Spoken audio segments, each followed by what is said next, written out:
শিক্ষক মোহাম্মদ আখের আলী দেওয়ান, আমাদের মাঝে উপস্থিত আছেন এই বক্তব্য রেখেছিলেন দুইজন বিশেষ অতিথি, ডক্টর মোহাম্মদ তৌফিকুল ইসলাম এবং ডক্টর মোহাম্মদ আনোয়ারুল হক। আমাদের মাঝে আরও উপস্থিত আছেন আরও দুজন অতিথি সহ মঞ্চে উপবিষ্ট ম্যানেজমেন্ট কমিটির সম্মানিত সদস্যবৃন্দ এবং একাডেমিক কাউন্সিলের সদস্যবৃন্দ, সামনে উপবিষ্ট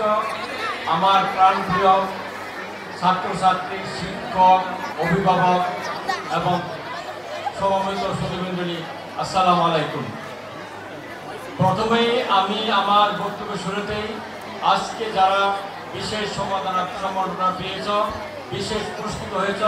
তাদের প্রত্যেককে আমার পক্ষ থেকে, আমার প্রতিষ্ঠানের পক্ষ থেকে মহাপরিচালক আমার